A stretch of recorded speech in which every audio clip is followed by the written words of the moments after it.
Good. This is evening. Is it good evening? Good evening. I'm gonna tell you evening. Good night. Yes, I say good night. Hello, everyone. Yes, we are live. Let me set up officially. Let me set up. Am I in the right room? Yes, I am in the right place. Testing. Yes, testing. And I hope everybody Monday has been great because mine's, I keep it honest and organic or organic and honest. And your boy had spent his whole day at getting his car worked on. I'm thankful I started at Tier College. I was like, bro, did I really I was like, I can imagine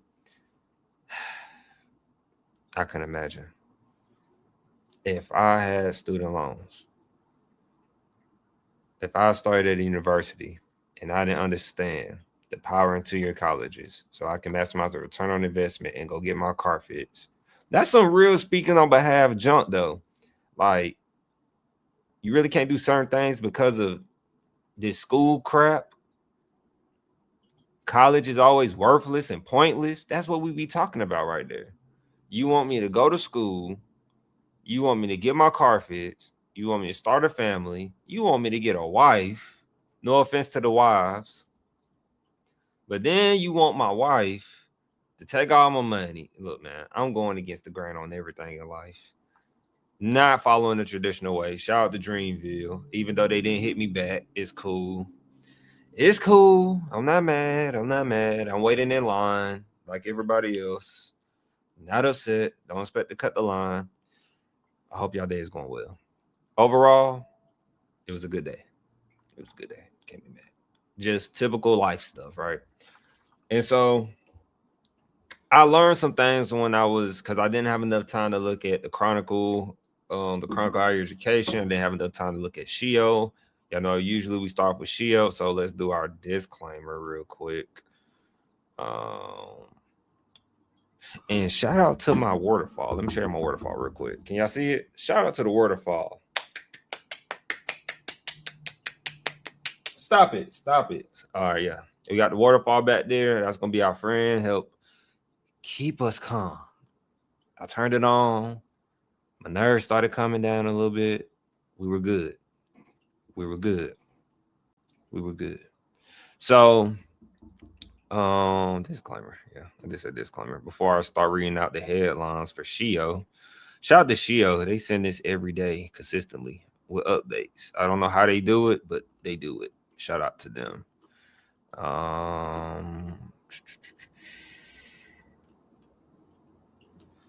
Video tools. Give me a few seconds, y'all. Just to slide it over. Okay. Oh, y'all can't see. Thought y'all can see my screen. Okay.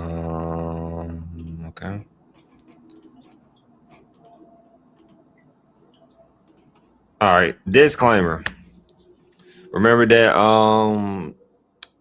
when you hear us talk about an institution, remember that we are coming from a place of my experience, or what I experienced in school, my work experience. So if you hear me talking about a school or institution, it's really important that you follow up and do your own research and consult with a specialist at that institution, as they could have more information from the time of this video and versus when you first see this video, or when you do first see this video. You could see this video for the first time in 2027, 2028. So just make sure that you reach out to the school and get the real information for yourself, okay? And see what they're talking about, even though we are mostly accurate for the most part. So let's close that out. All right. So for SHIO updates, is this today? I would do yesterday's, but that's a lot of updates, and y'all be like, what is he talking about? All right, so for the national policy update from SHIO, which is Higher Education Policy Well, that's not what it stands for. It stands for State Higher Education or State Higher Education Executive Officers Association. I don't know why I almost butchered that again. So, yeah. So national policy, they report of Strong Foundations 2025 insights into state post-secondary rural data that could be helpful. Excuse me. How states are rewiring higher education for the modern economy. That's by Forbes.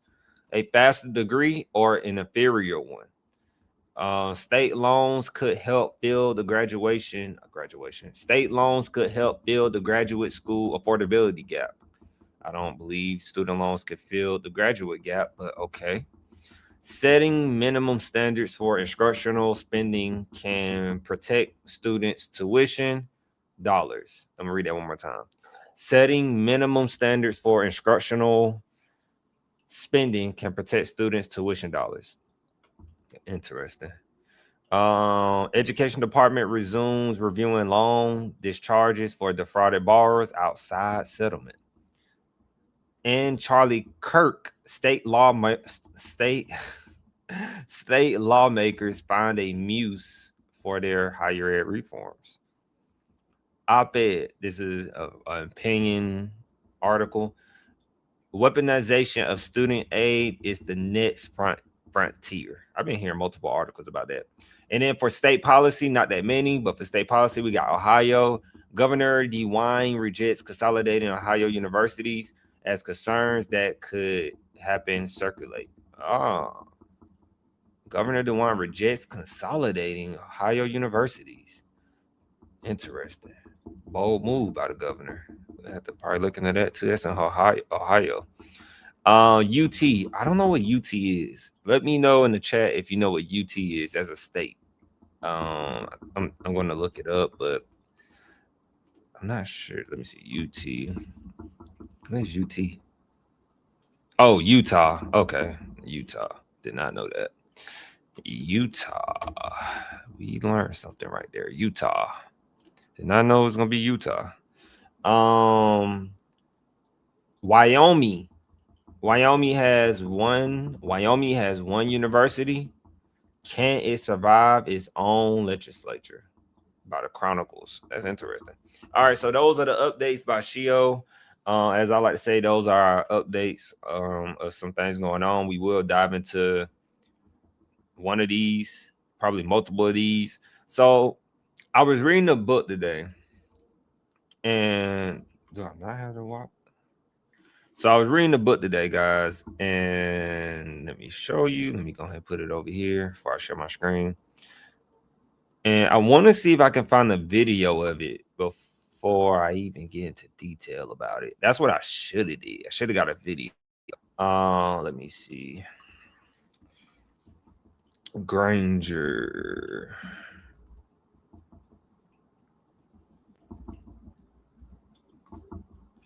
Let me see if it pops up. It's funny when I typed it, it actually led to something. It led to my live screen, which is hilarious. I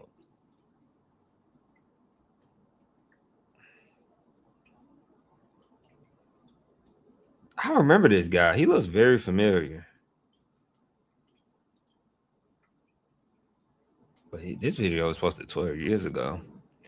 So not many people talking about it. Let's see. Hopefully I want to find something that's interesting, guys, before all right. I'm gonna run with this guy. His video is 12 years old and it got a lot of views. Where is he? I'm gonna just run with his video. He seemed like he was in the game for a minute. He was talking about this 12 years ago, so he seems pretty advanced. So I'm gonna run with his video right quick. I didn't watch this video yet. Oops.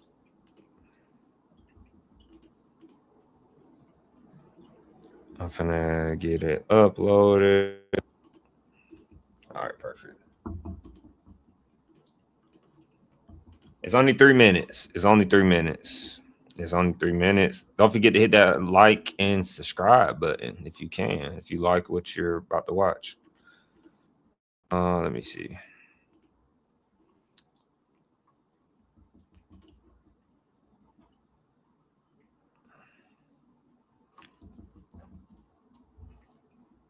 Can y'all hear it? Wait a minute. I don't hear nothing. Oh, it's muted. Oops.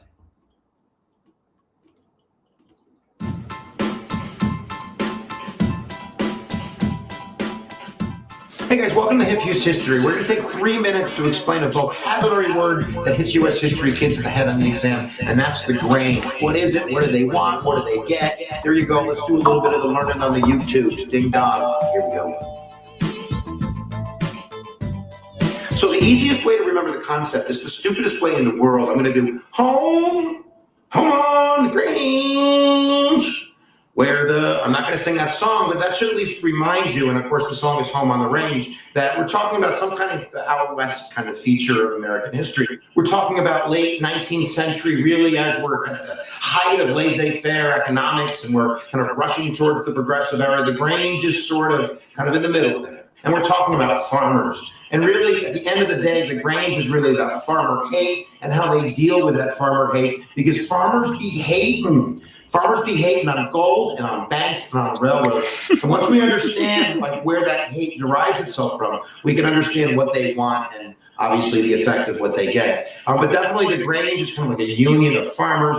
It's a cooperative, not a labor union in the traditional sense, but it's where farmers are meeting, farmers are talking, farmers are sometimes pooling their resources so they can have more power against the railroads. But definitely that's what it is. What's the problem, maybe? Well, they're definitely angry at the railroads because the railroads are a monopoly and farmers depend on the railroads. So one thing that was occurring because of industrialization is farmers were taking out larger loans in order to, keep pace with industrialization, with machinery, to produce more product.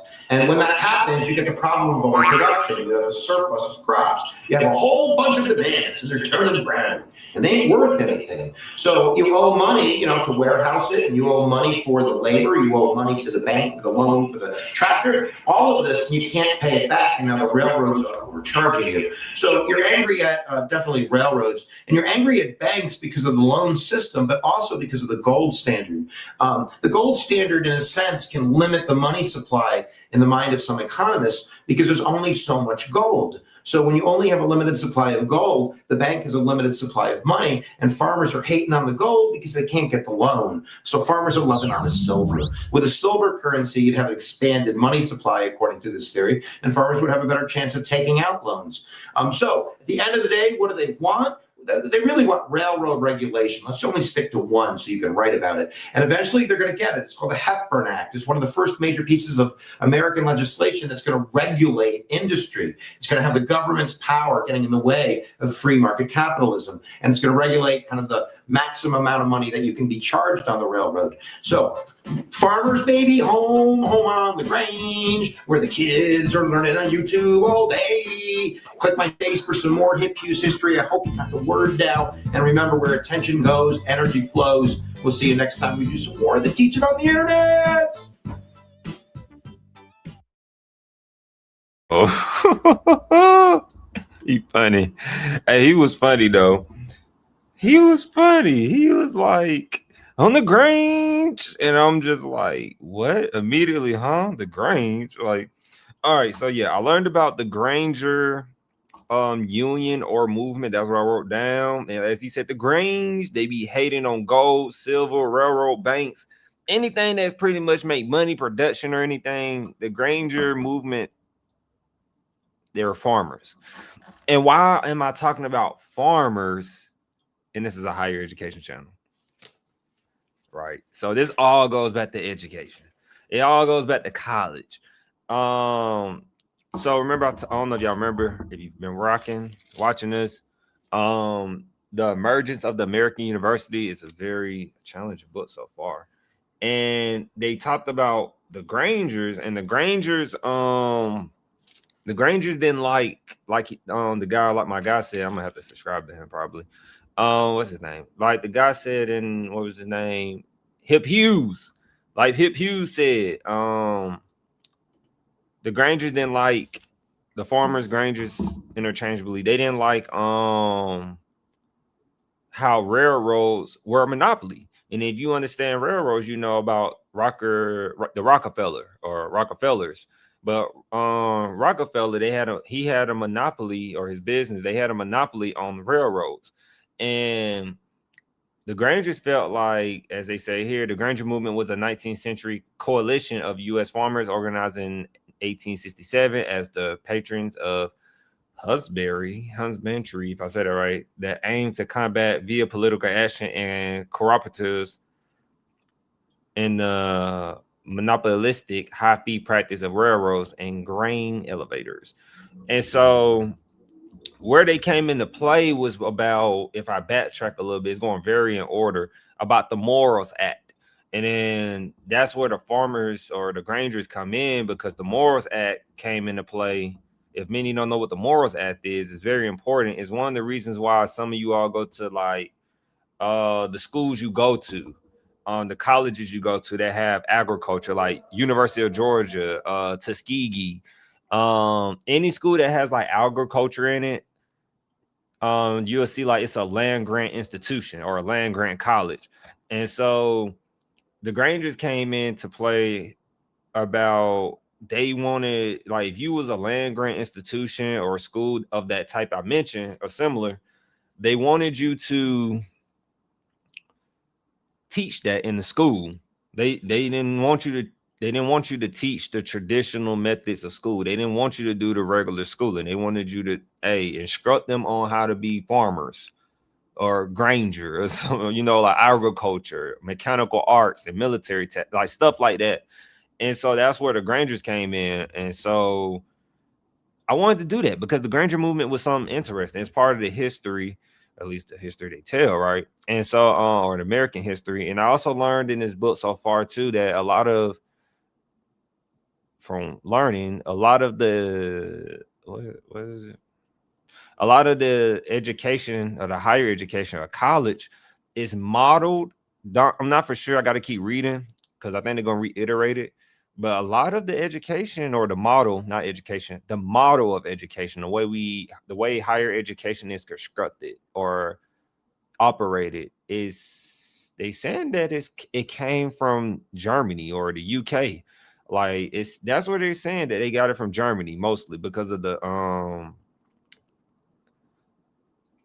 not tripping. They didn't say, they said Civil War a lot, but not Civil War, but hold on right quick, y'all. I'm backtracking. I want to make sure I read that right. I was reading Civil War. There we go. Yeah, it was Germany. Yeah, they got a lot of it from Germany. And a lot of schools that were following it was Harvard, Brown University, Yale, all your Ivy Leaguers pretty much at the time before they became Ivy Leaguers were following Germany's model of college. Is interesting. And so it was that's where the Morals Act came in a little bit. That's why I had to backtrack a little bit. So Morals Act, and then it was a lot going on in this time. A lot of this is the reason why, because usually with wars, college things start to form. College starts to form out of post wars and everything, about expanding on things. I'm trying to figure out the pattern to understanding that, because Civil War, World Wars, it's really interesting, guys. So, but as you can see, when we go back, I think it was signed by President Lincoln. 1862 is not that long ago. Like, most people be like, bro, are you crazy? That's far, but it's really not. Think about it. Like, that's only a few years from 1900. And then you realize that I understand history is real simply because I have a grandma and I had a granny. So my grandma was able to tell me stories about Granny and when Granny was born. And so my mom was born, 1965? So that means my grandma had to be like 30, 40 years before that easily. And so you just think like history, it wasn't really that long ago. And you always think about like how fast things can change, at least in America. And so that's the fascinating thing about history when you really sit down in it and immerse yourself in it. That's why I say, guys, reading is really important when going to college. It's not really that, like, if I'm talking about it, it's not that we, how can I put it? It's not that we, when we're in college, that you really learn the traditional way of school. Like, I'm all for it, learning the traditional way. But when I was in college, guys, I was reading books, like self-development books. I was reading, of course, financial books, budgeting books, but I was reading books while I was in college. And I was able to do that when I was in undergrad, because undergrad workload, course load wasn't really that bad compared to graduate school. So when I was in undergrad, I was able to read books and just like keep like reading on reading. So when I read for school, I had some other stuff to quote outside of stuff they probably wanted us to quote out the library or whatever articles. So it gave me more range on my schoolwork when writing papers. And my professors, they loved it. And my school classmates, they loved it too. They ate it up. And so that's something to definitely consider or keep in mind when you're going to school. So I wanted to mention, it led into the Morals Act, but the Granger movement. And so think about today, if you relate it to today and how it can help you in education, help you go to college. The Granger movement, let me go back to it. The Granger movement is kind of what's going on today. I don't know in detail. I wish I had some real economics people around or something in the chat. But you think about what's going on today. Like and subscribe, like and subscribe. You think about how farmers are really upset with the current administration and they feel like things are not fair and things are moving too fast, like with technology and robots and all this. And so it's really interesting because history, it sounds the same, which leads into college has always been worthless and pointless. The reason I say that is because in this book, again, I got all my topics out the book starting out before I get into like the chronicle and stuff. So, so hold on. And then I got to shout out to college because the person in the comment section told me they're college and I was supposed to shout them out in the beginning. I didn't shout them out. So hopefully if they watch it again, they catch this live screen again, they'll know I shout their college out. Where is it? All right.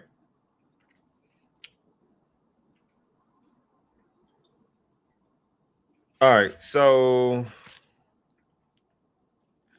they talked about American academic reformers and then ill-educated population. They was like, meanwhile at home, the new American academic reformers would have to face a restless and for the most part ill-educated population.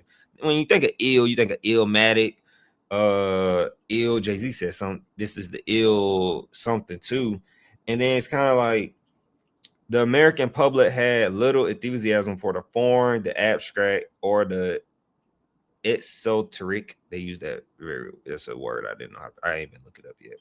And so they were like, yet some of this public must be tapped. Yet some of this public must be tapped if enrollments were to expand.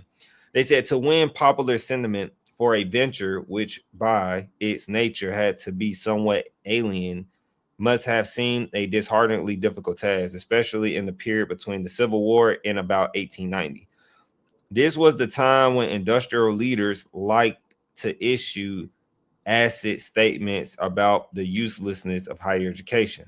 Now, guys, before we get into that, I know the Civil War was going on, and it was like, the slaves was in the war, and this is a higher education perspective. But I do notice though in this book, I always like to keep in mind before people, jump down my throat, like that doesn't include all the history, and like it doesn't. I said that today when I was reading it. I was like, don't include all the history. At least they haven't mentioned it yet.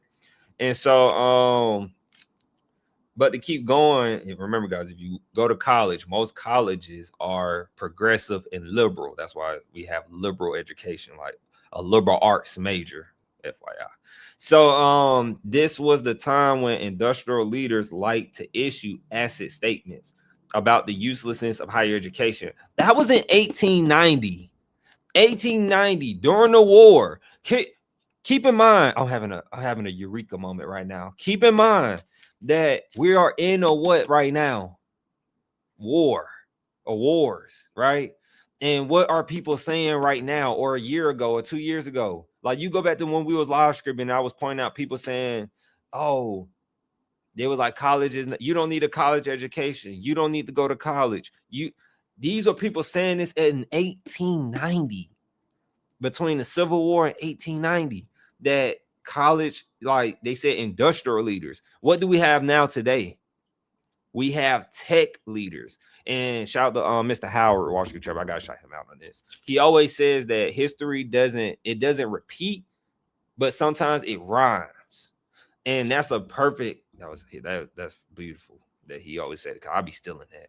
And so Mr. Howard, aka Wall Street Trapper. So, and then you think about that, and people been saying this for so long, but you always had the people who were still going to college in this time. There were people going to college during the Civil War. There were people going to college during World War II. We haven't had World War III yet, but there were people going to college during wars. Every war, there's a storm. My dad served in that. Iraq, Afghanistan, all these people are still going to college. And so this is the form of the lane that I want people to understand about the power in education, right? And so you pick which side you want to be in or be on, or which route you want to do to play a role in helping America. And so, yeah, it's interesting, right? And so that's when I said that, look, college has always been worthless. College has always been pointless. People have always been saying that. Now it's not industrial leaders, it's tech leaders, it's multi-billionaires, multi-millionaires. You have these people saying that college is not worth it, and it is. And you notice the pattern that everybody who's saying it has went. And so I'm not conspiracing, I'm giving you history. And so the most publicized of all were Andrew Carnegie. So Andrew Carnegie, if you don't know, I didn't know who he was either. I didn't know who Andrew Carnegie was. But Andrew Carnegie, if you look up Andrew Carnegie, he pops up along with who? John D. Rockefeller. Who is John D. Rockefeller? We'll get into that a little bit. I'm not going to go deep dive on that. But you see that I'm following the money, essentially. I'm really following the education, and then I'm following the money. Because the education leads to the money, and the money leads to the education. And then you learn that these people founded some colleges that everybody wants to go to. Andrew Carnegie. Let me see. Andrew Carnegie. That name sounds familiar. Carnegie. Andrew Carnegie. What college? Oh, wow. Look at there. Carnegie Mellon University. Didn't know that was Carnegie Mellon University. What is that? That is a private university in Pittsburgh, Pennsylvania. Carnegie Mellon University is a private research university in Pittsburgh. It became the Carnegie Institute of Technology and began granting 4-year degrees. Oh, wow. Hold up. Carnegie Mellon University is a premier research university. Where did they get their name from? Where they get their name from? Hold on. Help me out real quick. How?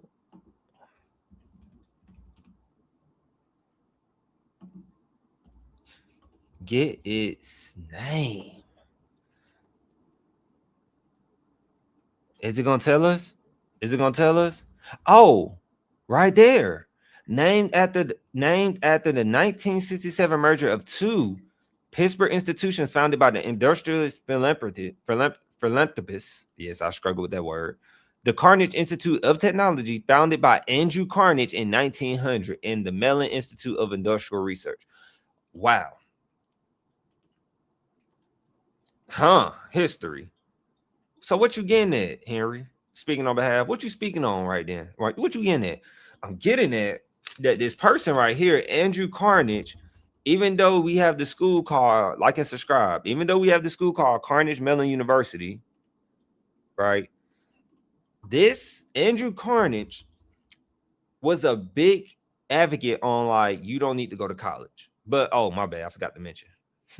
He was also, my bad, Andrew Carnegie was a Scottish American industrialist and philanthropist who led the 19th century expansion of American steel industry. He became one of the richest people in history. And before his death, he gave, or his death gave away about 90% of his wealth, or $350 million, to charity, schools, and libraries. He was one of the richest people in the world at the time. He was an industrialist, and he said he didn't believe in college. His words were in his book, they quoted. They said Andrew Carnegie ringing words of that same year around the time of the Civil War in 1890, around this time, or they said 1889. But while the college student has been learning a little about the barbarous and petty squabbles of a far distant past, or trying to master languages which are dead, such knowledge as seems adapted for life upon another planet than this as far as business. For life upon another planet than this as far as business affairs are concerned, the future captain of the industry is hotly engaged in the school of experience, obtaining the very knowledge required for his future tributes. College education as it exists is fatal to success in that domain. So in that time, and if you look up Andrew Carnegie's view on college, they even mentioned that he was big, like not big on college, but as he kept going and growing, like and subscribe. They say he eventually started believing that college was important. That's why he gave 90% of his wealth to schools and libraries. And it's a shame we don't use libraries today. It's a shame. And so I haven't gotten more into it yet. It woke me up a lot when I seen that, because it started getting into something that people talk about today. And then it started talking about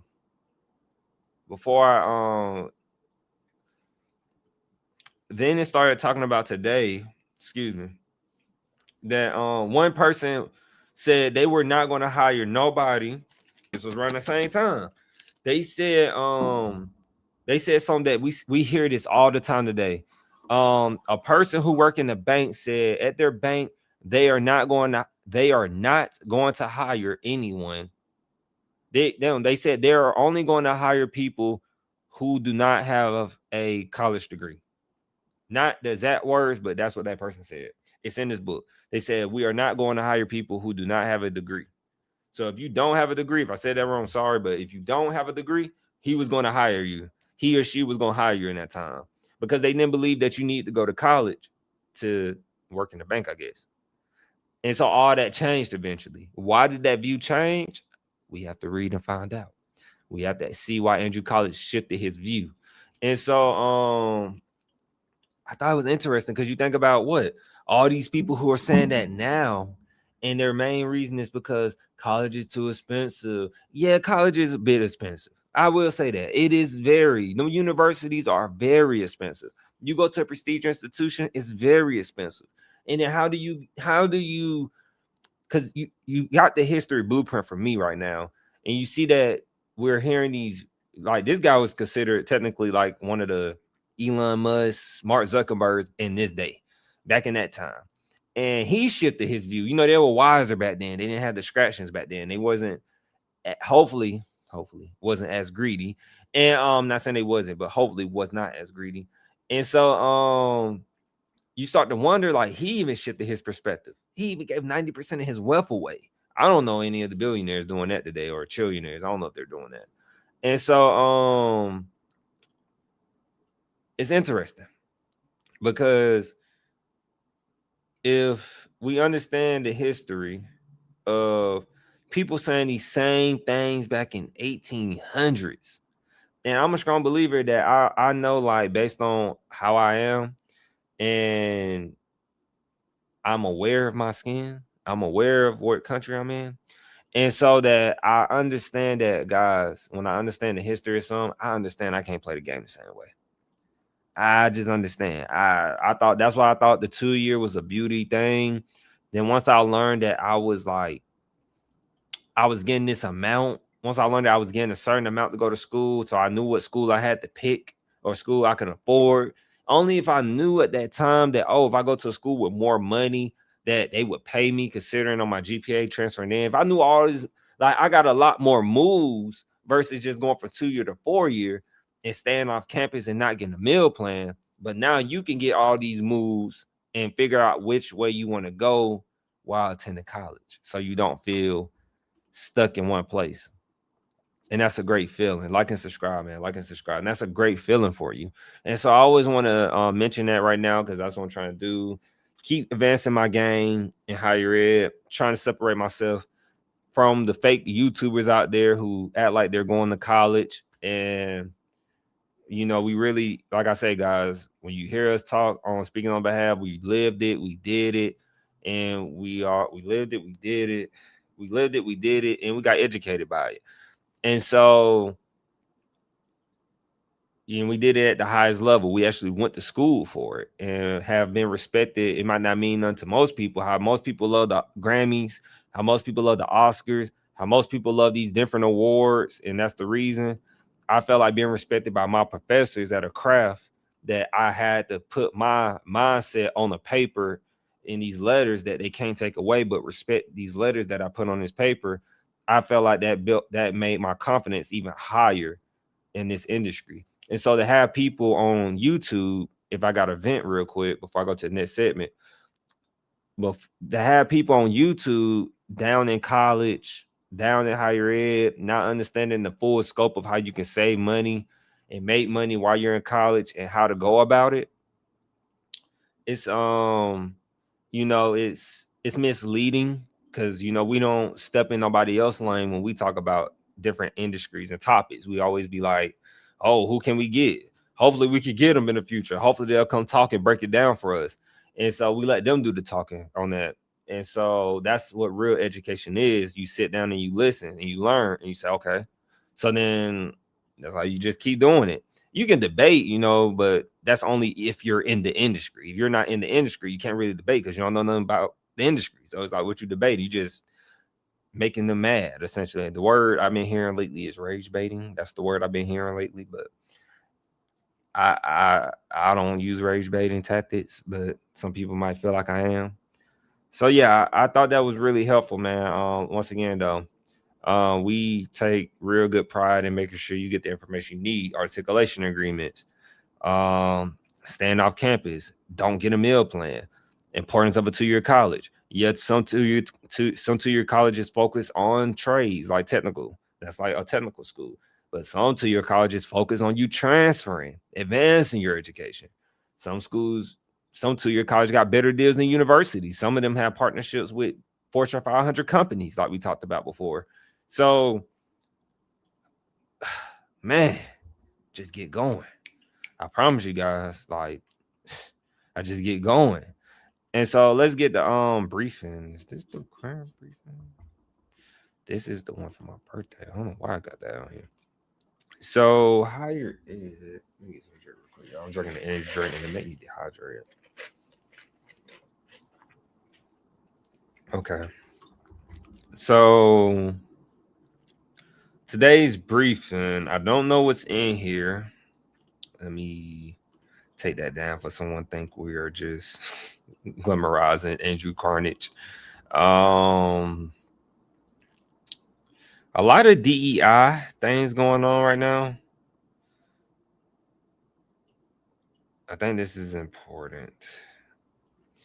So I'm gonna pull this up real quick. Let me see.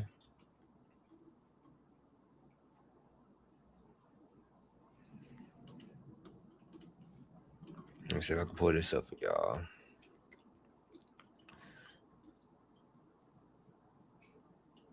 I'm not gonna spend a big chunk of time on this. I'll probably have to get one of my classmates, honestly. One of my classmates, they are like, that's a few of them. They know way more about DEI than me. DEI goes very far, guys. I'm gonna say this: people go to school for DEI. People go to school to talk about DEI. So, you know my stance on DEI if you don't know. And so, but they saying that in a new order by Sarah Brown that Trump says colleges must attest they won't promote DEI to receive federal funding. And so I'm gonna be honest with you, some schools or majority schools, really, if they are a liberal school, have, I guess, technically DEI in it. But they're saying that President Trump or Trump administration, they are, excuse me, or y'all gotta forgive me that long when it may, but Trump administration, that they are weaponizing DEI so that schools can't get money or extra money. And so I don't know how many schools are being affected by that. I don't. And so it's there's articles in here about it, and it literally was an executive order aimed at ending DEI. A lot of jobs like the Trio, I believe it was like Trio Bridge, not Trio Bridge, but like Bridge, like anything related to Trio, it got sliced. I remember talking about how I tried to get a job on the Trio. It was like a form of it, something related to that. And then two of the jobs got closed down because of that.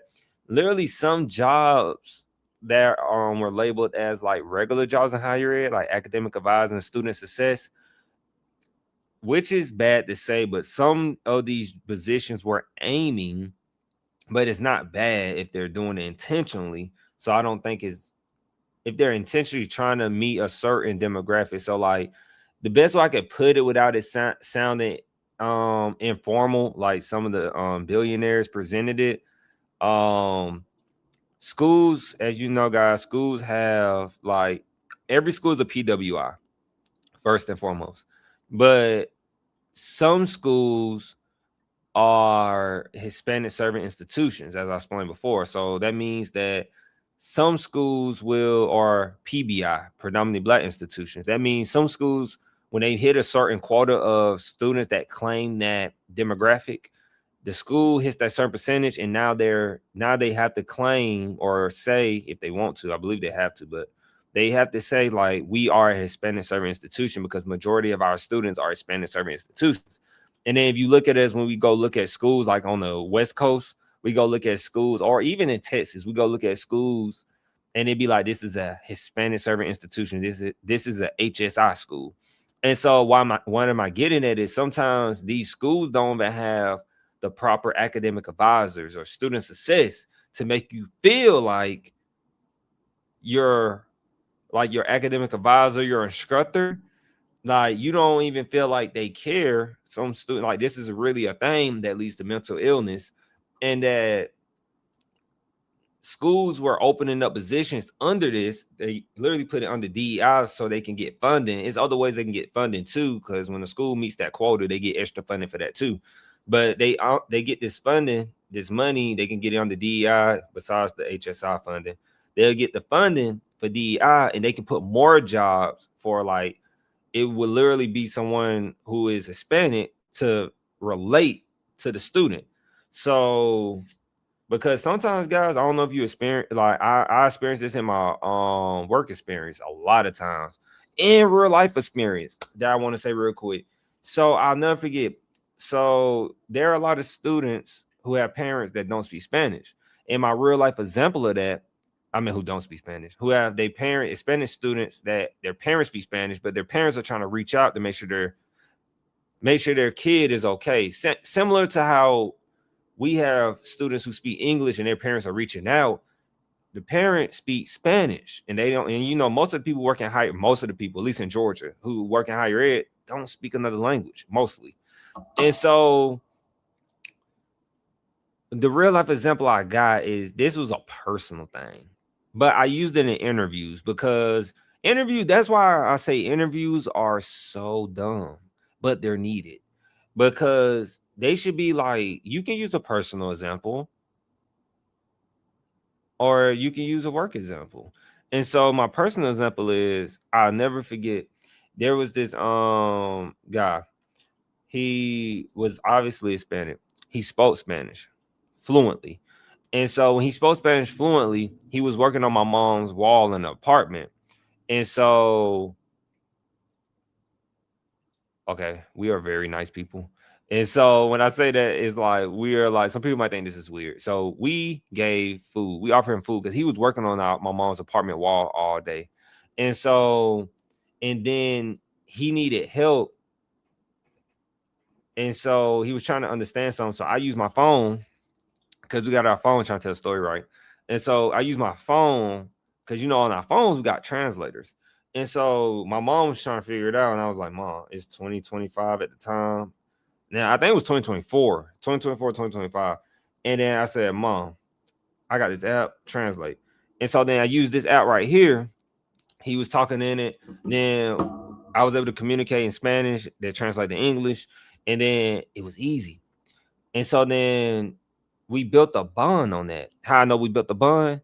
I was napping on my mama futon. This is when I had moved back home from school. I left Valdosta and went back home for like 6 months. I was trying to get a job. It was hard. I was trying to get a job in the Atlanta area at the time. This before I transitioned to the Atlanta area. And then I was sleeping on my mama futon. And then the guy came back. And then he asked, could I help with his schoolwork? And so, but his schoolwork was English. And so, but he didn't want the answers, of course, but he needed help with it. And so I helped him. How did I help him? I used my phone again to translate and help him with his schoolwork. And so for him to do that and open up to me about that was like, bro. And so, yeah. And so, guys, so I always think, like, I always thought about the little things, but that was like a micro thing to think about on a really smaller scale. And, you know, he even had his son with him while I was helping him. It was a unique moment to remind myself that even though you might not be in a lucrative career, this career is a very rewarding one, like very underrated and rewarding career field. And so many people that need this information that makes speaking on behalf special, that it just reaffirms that. So I hope y'all play that back. And then I actually saw him again at Olive Garden, him and his family doing well, and then took a picture for them as well. I was the cameraman that time. And so I'm always like enjoying things like that. I really enjoy being behind the camera in people's lives a lot of times. And sometimes you have to be the front stage and things, but I really enjoy being like supporting. I'm like a real good supporter. Like, you need a soldier on your team, I'm that soldier. I am a really good soldier. I promise you. That's why I joined the military, because I'm really good at taking orders. And so, like, I'm really good at executing them. Like, what? You want to do this? Boom, done. If it makes sense, I'll do it. I don't really question it. Like, really, you don't got to question much. Sometimes you just got to do it and say, well, got a bigger reason than I do. So, but that's something about DEI, man, that I always think about. And so, remember, guys, you got PBIs, HSIs, you got Asian Pacific Islanders as well, Native Americans, and forgive me if I forgot any other group. But you have a lot of other groups that go to school and that most people we have to really consider. And so this is a big thing. I just, you know, we just like to focus on how we can save money in school and your health, professional development, you know, all the good things, right? Saving money, making money in school. So that is the college scorecard up. What we at? Oh man, we almost at an hour already. All right. So, and I started realizing, guys, I'm gonna do a college review every Friday. Every Friday is gonna be a college review. So, do we got anything else in here? I feel like today was a good live stream, and I didn't have to use the Chronicle Higher Education that much. The Chronicles didn't give us that much. They were sloppy today. They were sloppy. And when I say that, that's yesterday too. That's not even today. Let me go to. I seen something that I wanted to see. Let me see. Let me see if I got access to this Forbes article for y'all real quick. If I got access to this Forbes article, let me see. Because Forbes said I didn't have that many free articles left. And I was like, dang, Forbes, that's cold.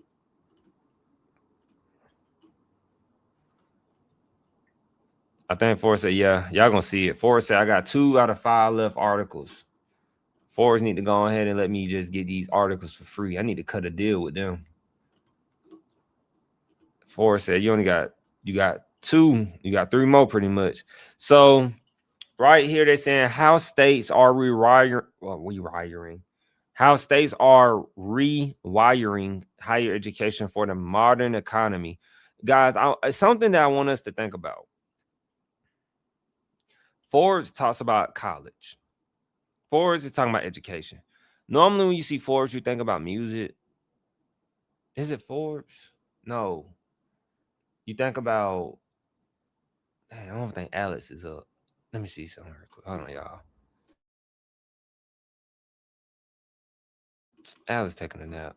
So I can't even ask Alex. That's Vogue I'm thinking of. But when you think of Forbes, most people, when you think of Forbes, I think Forbes is one of them with music and stuff. I don't know. But normally Forbes is like entertainment based sometimes. But you notice they're talking about education real quick. I just got to think about that for a little bit. So this was written by Matt Gandal. I pronounced that right. And it's about how states are rewiring higher education for modern economy. And so as rapid technological shifts reshape the labor market, the debate over the value of college has reached a fever pitch. And so, but amid the noise, one reality remains clear. States cannot build a competitive workforce or a thriving economy without strong post-secondary systems. Remember, guys, we just talked about that. If you watched us from the beginning to now, we just talked about how the value of college. They said the defining challenge today isn't whether higher education still matters. It's whether it can evolve fast enough to meet the demands of the modern economy. And honestly, if you're going to talk about higher education, artificial intelligence, then we are behind as an institution. College schoolhouses are behind on artificial intelligence, but we are always behind. College, they just focus on the sports more than what we need to do most of the time. So college is always going to be behind. So right here it says these states have banded together to form an opportunity alliance to elevate and accelerate this work. They have committed to 3 powerful drivers of transformation. So focus on economic return, to rebuild trust, to rebuild the public trust, because the public don't believe in college. Like, I'm probably the craziest person right now believing in college. So to rebuild public trust, higher education must move beyond simply tracking graduation rates and start measuring the true economic mobility. Students, employers, and taxpayers all need a clear return on investment. For graduates, that means landing a career that financially justifies the cost of their credential. Now, remember, guys, your return on investment can be a lot better if you started a 2-year college or bridge to a 4-year. Like guys, if you're trying to do something I'm doing, you should do what I did. Like, I went to school. If you're planning, like, I want to work in a college like you, speaking on behalf, I want to work in a college like you, and then do this too, live streaming about college. I really love talking about college, or college just soothes me. And so, like, you can start at a 2-year for that. Then I pretty much looked at it like this. If you play sports, this is how I looked at it. I started at a 2-year, like Junco. Then I bridged to a Division II school, Valdosta State University. That's D2. Then I went D1 for graduate school, right? Then I said, you know what? After going D1 and I killed the D1 level 2, maybe I want to go doctoral if I want to do it. Then they'd be like, what you going to do though? What school? Maybe I want to go Ivy. I did the 2-year. I did the 4-year. I did Division II 4-year. I did Division I graduate chapter. You know, now I want to go Ivy now. Now I feel like I need to go test my brains on the doctorate level and go Ivy. Now I got to take it to another level, right? So you can get a great return on investment immediately. Remember, getting your associate's degree. Why is it important to get your associate's degree? I was just talking to a family about this not too long ago at work. And then the parent was like, I want to know, she get an associate's degree, that when they get an associate's degree, she gets an associate's degree, she can use it. And I'm like, yeah, you should be able to use it, get an associate's degree, right? But it's like, associate's degree is associate's degree. That's what the parents said. And I was like, it is. Like, I got an associate's degree in HR and general studies. But when I got my job working in the college, they didn't ask me what it was in. They just wanted to, like, they did ask me, but I had it on the resume, but they asked me and they kind of swept the degree to the side and said, so what did you learn in the, you know, like kind of what you learned in the program. And I learned how to work computers better, bookkeeping. Once I said computers, technology, they were hooked because older generations, not all, but older generations don't know how to work technology like we work it, guys. That's why everybody who probably watched this live stream, if you are my age or older, but you can agree and say most of the time we hire these young folks just to work computers. Hey, do you know how to turn the computer off and on? Do you know how to troubleshoot it? But they be like, do you not fix this computer? I can't tell you how many times I've been asked to fix a computer at work. And I'm like, did you turn it off and on? And they're like, oh, yeah, that's all I had to do. I'm like, there's people out here getting free money to turn on and off computers. So remember though, you started 2 years, get a associate's degree, then you could take your associate's degree and you might say, I want to leave home now. I want to go to, remember guys, we did a breakdown on SHIO about that. Like SHIO had some great data. I kind of want to use their data again because they're talking about rural areas. But if you get your associate's degree, you stay home, get your associate's degree, stay home, make some money, stack up. Then you say, well, I want to go off to school at a university. Like and subscribe. You say, I want to go off. Remember, when you go to a university, I always have to reiterate this. When you go to a university, remember, you don't want to go to a university that's in the city. You don't want to go to a university that's in the city. That's going to be really expensive. Like, I didn't want to go to a university when I was transferring from my 2-year. I didn't want to go to school at Georgia State to finish my bachelor's. Not because Georgia State wasn't a good school, but Georgia State was in the heart of Atlanta. Traffic is terrible. I can imagine trying to get through traffic, rush to class, then, man, my life would be terrible. Then the campus is like sporadic. So this is how you know what you want to look for. If you okay with that and you like that, that's for you.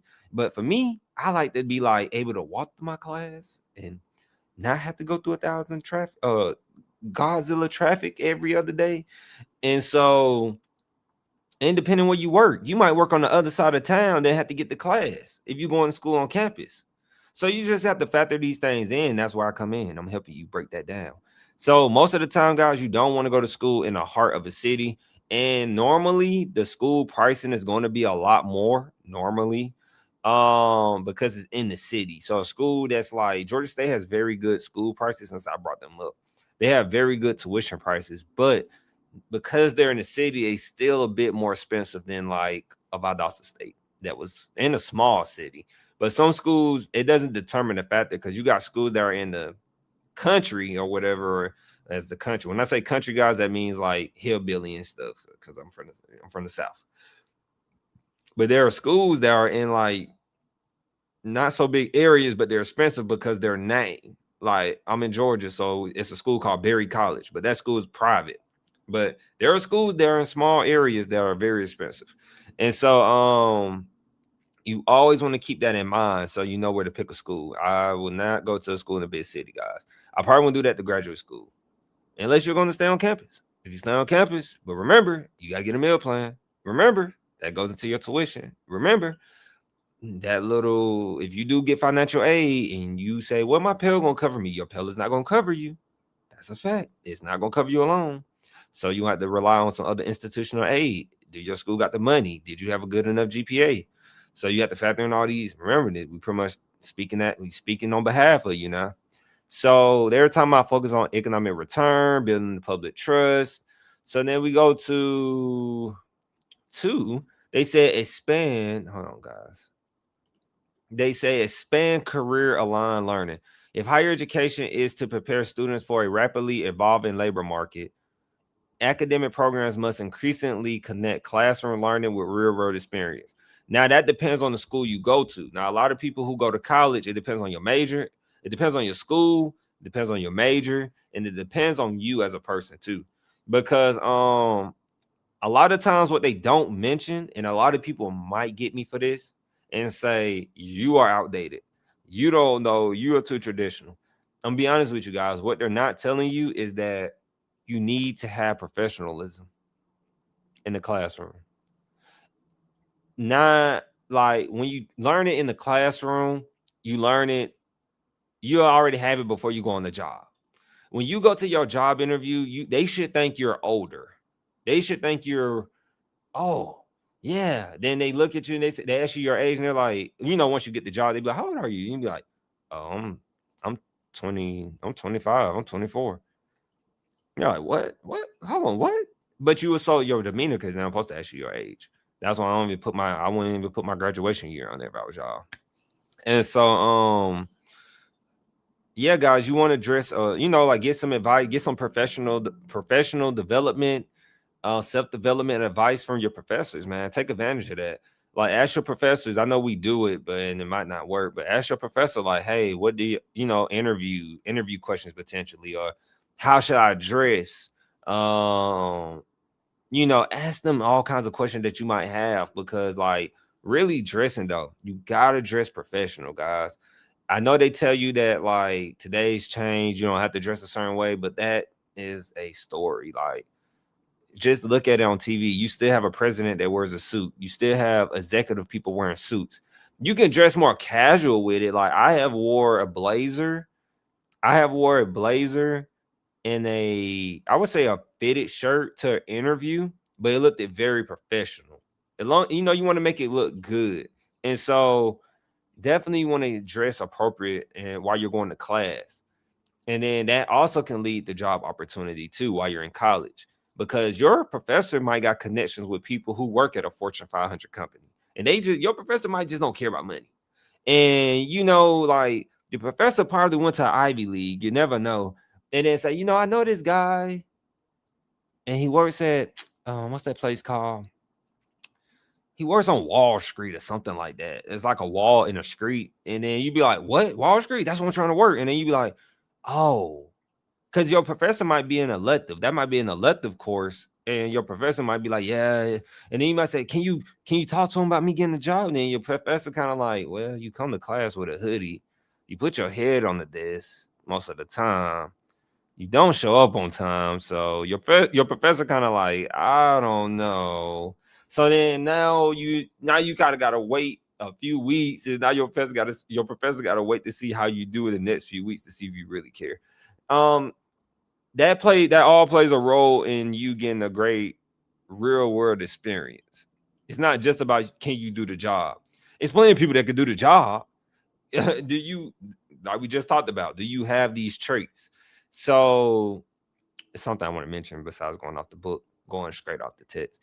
Embrace innovation. So a lot of higher ed professionals are not embracing innovation. What that mean? They're not I think colleges should collaborate. I think college presidents should start doing interviews. Shout out to that Morris Brown president. He did an interview.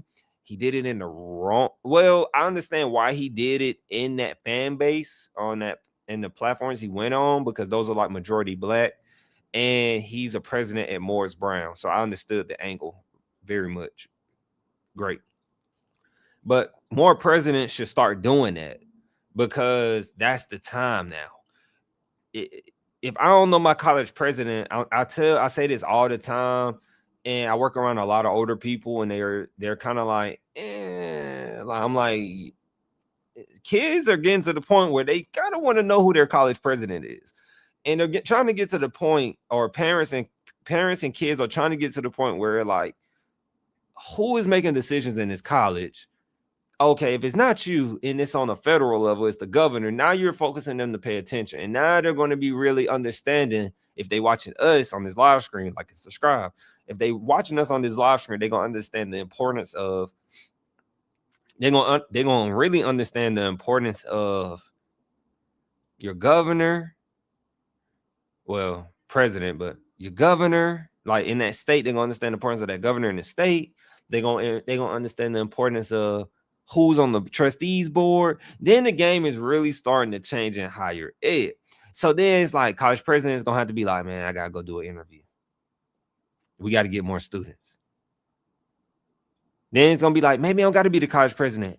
Maybe it has to be a player who gets NIL money and they watch them a lot. Maybe it's gonna have to be more interviews with the star players at the school, like the players who make all the money in NIL. Maybe they're going to have to start doing interviews to get you to come to the college. Or maybe people really gonna want to hear financial aid. Then you're gonna start having people who have their financial aid channels doing a lot. I'm just saying, guys. It's got to change. So they need to embrace that. What are they saying though? Embrace innovation. Louisiana, they said the pace of the economic change accelerated by advances in artificial intelligence, automation, and new industries requires education systems that can adapt quickly. To meet this challenge, leading states are experimenting with new credential models, new research partnerships, and new ways of connecting higher education to innovation-driven economic development. So Louisiana has launched the NCES degree, a specialized 60-credit credential that blends academic coursework with mandatory work-based learning designed to prepare students quickly for emerging sectors. The program also allows learners to stack the credential toward a bachelor's degree, creating flexible pathways for both immediate employment and continuing education. And so I probably won't get credit for this. You'll probably go back and watch my videos from like 2 or 3 years ago. That's why you keep going. But guys, we were talking about these partnerships years ago. We were talking about these partnerships like years ago. And that universities, even to your colleges, the systems of Georgia, like every state has their own agencies. Each state has their own state agency for the university system and community college. And we were even saying this years ago that they need to have more partnerships because college is really expensive for someone to go straight out the gate to a 4-year stand on campus again, the meal plan. And so they should just bridge over. If you got the money, this is not for you. Go watch some cartoons, I guess. And I like cartoons, but go watch some cartoons. And so it's really important that they really do these partnerships and really get to work and stop just paying presidents millions of dollars to smile. Stop paying all these head coaches millions of dollars to lose and reallocate and restructure the money appropriately. Stop paying almost $1 million for VPs and vice presidents. If they want to make that money, tell them to go to a Fortune 500 company.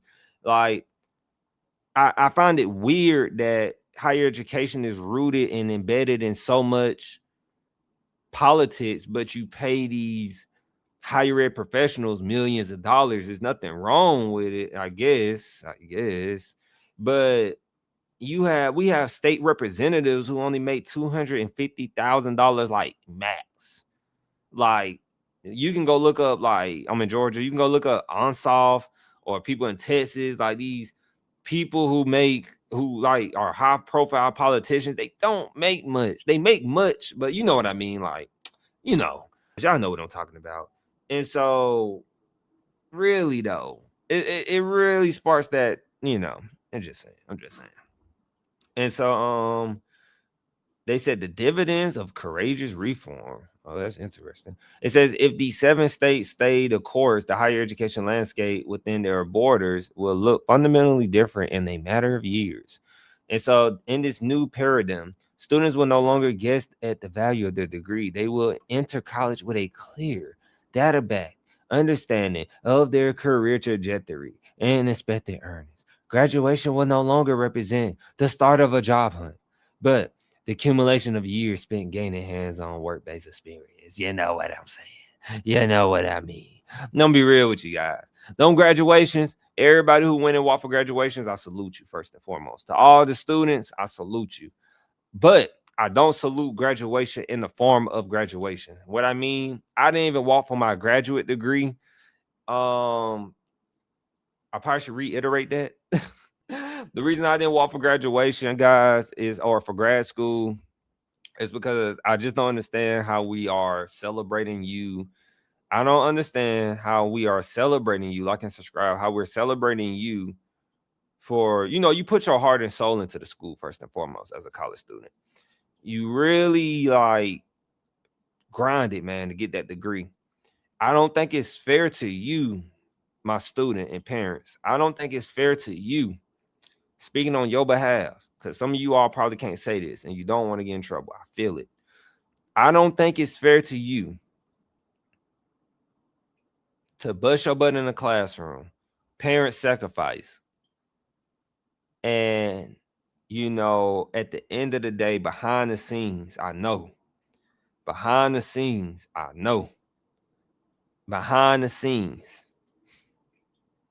it's like I got all this student loan to pay back. Like, guys, it's $1.8 trillion student loans.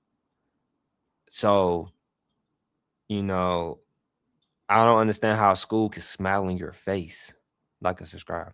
I don't like how a school can smile in your face and know they play a role and they know they played a role into you going into student loan debt out there. So I want to prevent that for future kids, future parents, future families, unborn kids, that there's another way to go to college if they don't want to fix it, and that's the speaking on behalf way. Now, a lot of people, they want partnerships. They want, like partnerships. They want deals, and they gonna side with the college. When the college is really wrong, most of the universities, but when the college is really wrong, and so, I don't think that's fair to you. Then they got the nerve at your graduation to ask you to donate back to the school, like that money really is gonna help. No, for real, like they really think that money is gonna help. They know it's not. And the reason why I say that is because they get bigger alumni money from bigger alumni who got billions and multi-million dollars, real alumni money. So them asking you, and you didn't even walk the stage yet. You most likely didn't even get a job yet. Hey, that's why we keeping our pressure on these universities. That's probably why they blocked us on Instagram. That's probably why they banned us on Instagram. I'm sorry. That's probably why they banned us on Instagram. They haven't banned us on LinkedIn yet. But if you play this back, I hope you play the whole thing through. That's why we don't support in walking across the stage at graduation for universities. Hopefully everybody follows suit. And then, we just keep going. It's nothing like we stay in our lane. We don't go on college campuses and start nothing. We stand on our platform. We reach out to people. They give us an interview or give us a little time. We grateful. You know what I'm saying? We grateful. We grateful. Like, that's why we just stay over here. We don't even. So, with that being said, I think that's it. Yeah. This was written by, I did say in the beginning, who was written by. That's gonna be all, guys. Hour and 12 minutes strong. I don't want you, watch this at 15 minutes. If you can, 15-minute intervals. 15 minutes at a time, 10 minutes at a time. And I really didn't shout out that school. If they made it this far, let me say it. Let me pull it up on my phone, man. This person told me this school. Let me see. Hold on, right quick. I gotta shout this school out. Hopefully they make it to the end and see. If not, I'll do my best to say it on Thursday. I'll do my best. Let me see. So the question. Okay. So I asked the person, shout out to Ray Lynn Marie Lewis. I asked them, they said they was at TAMUCC. And I said, what is TAMUCC? They said it's Texas A&M Corpus Christi. All right, so shout out to that institution. Shout out to Texas A&M Corpus Christi. I'm gonna say it in the beginning on what today is, y'all? Tuesday, Thursday. I'm gonna say it in the beginning, and yeah. Anytime y'all can comment y'all school, I'm gonna shout them out, and hopefully, we start getting y'all in the live stream too. And then, yeah, Texas A&M. So I'm gonna let's look at that school real quick. I never heard of Texas A&M Christi. I thought it was the other Texas A&M. I ain't even gonna lie to you. Texas A&M Christi. I think this is it. Yeah. This is the school right here. So this school is I was loved, man. I love this, man. Like and subscribe. I loved it because this person's all the way in Texas and they somehow got a hold of this video or this live stream. The last one, it was the College on Sale live stream. And so Texas A&M University of Corpus Christi might be the school we review. And so Texas A&M University of Corpus Christi. Hold up. Yeah, Corpus Christi is a public research university on Ward Island in Corpus Christi, Texas, United States. It is part of the Texas A&M University system. It's accredited. It's classified among R2. You got R2, R1. And so it's a high research activity institution. So shout out to this person who goes here. Shout out to the person. And it does seem, I don't know if it's expensive. So we're gonna review it on Friday. They're gonna probably get upset at me, but I'm gonna review the school. And thinking about reviewing the school on Friday. We're gonna see. But shout out to the school. Here's some of their noble alumni. Cassandra Jean. I don't know these people. What's their logo? Let me see their logo real quick. What's the logo before we go? Okay, yeah. So interesting, man. Hopefully, yeah. So go do a review, man. I was just thankful to have somebody from Texas, man, alone watching the live screen. That's beautiful to me. So thank everybody for stopping by for a little bit. Peace. How I go? Peace, love, chicken grease. That sound, man, got me thinking now. It used to be peace, chicken grease, but peace, love, chicken grease. And then if you stop by, thank you. And we will see you again Thursday on Friday Eve.